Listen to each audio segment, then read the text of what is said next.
Palestine says Israel has killed over 6,000 innocent people, but President Biden says military intel shows Palestine is lying. We have a new Speaker of the House, and he's starting to outline what he's going to do for the country, for the Republican movement, and to shut down the Democrat movement.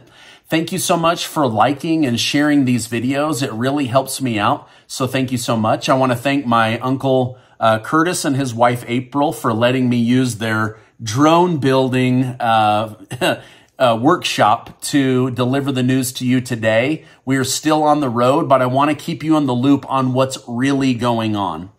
Now, President Joe Biden has just labeled Gaza's Health Ministry as untruthful, as they claimed that 6,000 innocent Palestinians have been killed by Israel.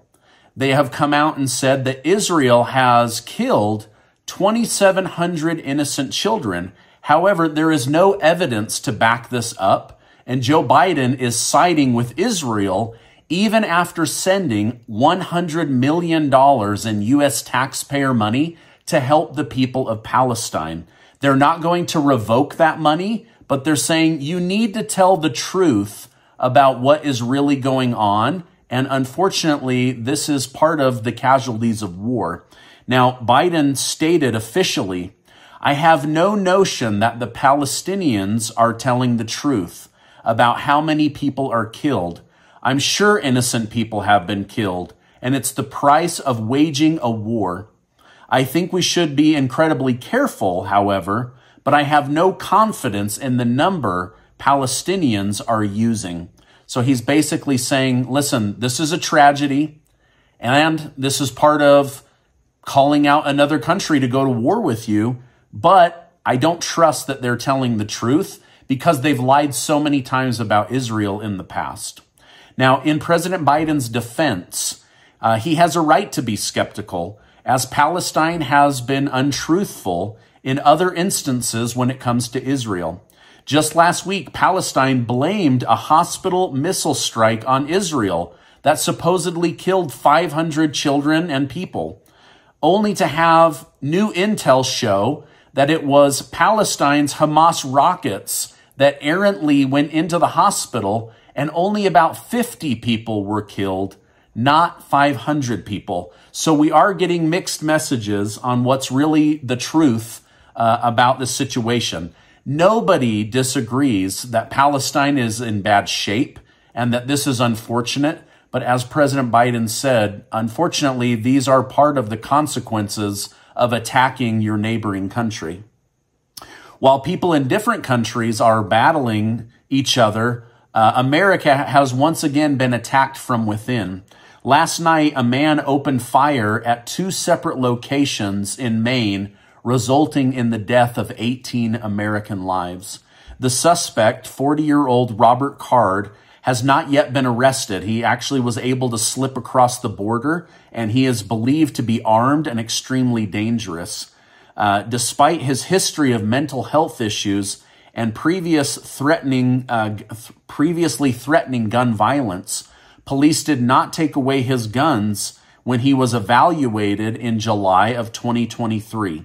Biden reacted to this news, stating, I have directed my administration to provide everything that is needed to support the people of Maine. We will continue to be there every step of the way. Now, this is really sad because just like 90 days ago, the FBI considered taking away this man's guns because of his mental health issues and because of the public threats he was making, but they decided not to. This also is what led to that shooting up in Buffalo, New York a couple of years ago, where they knew that this guy had mental health issues. He had made lots of threats on Facebook and had admitted that he was armed and ready to attack people. It's just really, really tragic. I hate covering those stories. Okay, back in U.S. Congress, House Speaker Mike Johnson has voiced his support for the current impeachment inquiry into Joe Biden, saying he believes that there will be evidence that the current president used his family's name and influence to enrich the Biden family. Now, Democrats have reacted negatively to Johnson's new election, dubbing him Trump's shadow. Basically, just another version of Donald Trump, the most evil person in the world that must be removed at all costs. That was sarcasm, by the way. Now, Democrat House Minority Leader Hakeem Jeffries commented on the new Speaker of the House. He said Mike Johnson wants to criminalize abortion care and impose a nationwide ban. Mike Johnson was one of the chief architects of trying to overturn the results of the 2020 presidential election. Mike Johnson also wants to end Social Security and Medicare as we know it. Those are his extreme views. Now, that's not true. He does not want to end Social Security and Medicare. There is a huge difference between eliminating a program and revamping it to get rid of corruption, make sure that program's going to be around for many, many years to come. That is what Mike Johnson wants. But they have to villainize him and scare people that you're going to lose your Social Security, you're going to have no health care. If you're in a state that has abortion, that they're going to lock you in jail. These are all lies from Hakeem Jeffries. Former President Donald Trump was forced to take the witness stand in his New York trial after he allegedly violated a gag order placed on him after being critical of clerk Allison Greenfield on social media. Judge Arthur Engeron defended his decision to silence Trump, claiming he put his principal law clerk in danger by criticizing. After the gag order was placed, Trump spoke of a partisan judge with a person who's very partisan sitting alongside him, perhaps even much more partisan than he is. While Trump denied he was speaking of Clark, he was still fined $10,000 because the judge didn't believe him. Now, this is a crazy story. You need to go look this up, but let me just break down very quickly what happened. The judge all of a sudden interrupted court and said, "We're holding a mini court right now, and I want Donald Trump to come to the stand immediately." The former president stood up, went and sat down on the stand, and then he asked him, "Who were you referencing when you were making these accusations of being partisan?" He said, "I was speaking of you, Judge, and my former lawyer, Michael Cohen." He then said, "Do you always call him Michael Cohen?" He said, "No, sometimes I just call him Cohen." And he said, "Okay, I'm fining you. You threatened my clerk." But Trump swears that he was talking about his former lawyer who had just testified. Now get this, Michael Cohen testified that Donald Trump never once asked him to influence his assets or inflate the value of them.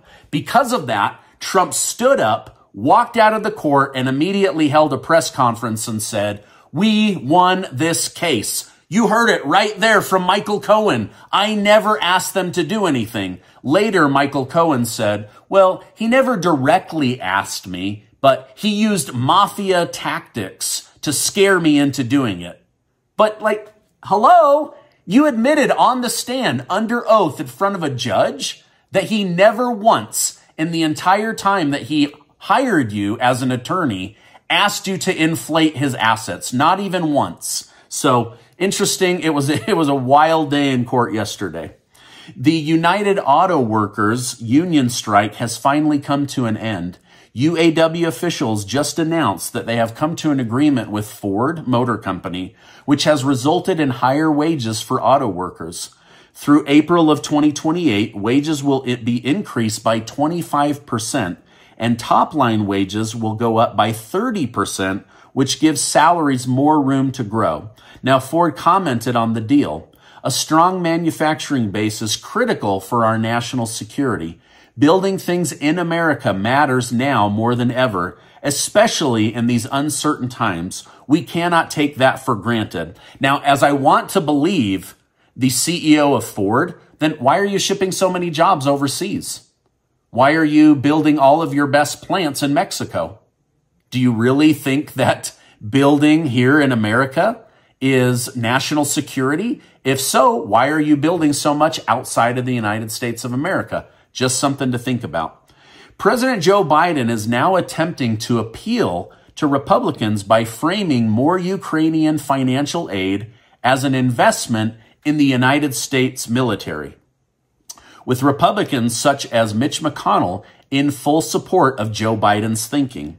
Now, Biden is hoping to take advantage of the heavy military side of the Republicans. During his recent Oval Office address, Biden stated this supplemental request invests over $50 billion in the American investment industrial base, ensuring our military continues to be the most ready, capable, and best equipped fighting force the world has ever seen. Are you kidding me? How stupid do these people think that we are, right? They know that we love the U.S. military, that we love our veterans, that we want to see America's military be strong. And how are they going to do that? By strengthening Ukraine, sending our weapons to Ukraine, our money to Ukraine. Tell me how that makes sense in the comments down below. Now, a new report from The Sun claims that Russia considered attacking Kyiv from space. The report claims that a phone call was intercepted between Russian officials who detailed a plan to send a rocket packed with 9 tons of explosive to space before redirecting it to the capital of Ukraine. The official expressed their concerns that the bombs were not designed for this type of attack and claimed that it could cause unwanted damage if something went wrong. Thankfully, this plan was seemingly denied by Russia's President Vladimir Putin when it was pitched from earlier this year. But it's still crazy to think that they might be attacking Ukraine from space. I mean, it's absolutely crazy. Now, this is my update for today. As I know more, I will definitely come on and share more with you. Hey, I just want to say thank you guys so much. Please give this video a like. Hit that subscribe button so that you're kept in the loop on what's really going on. Check out this video and this video. Thank you so much for supporting the channel, and I will see you on the next video.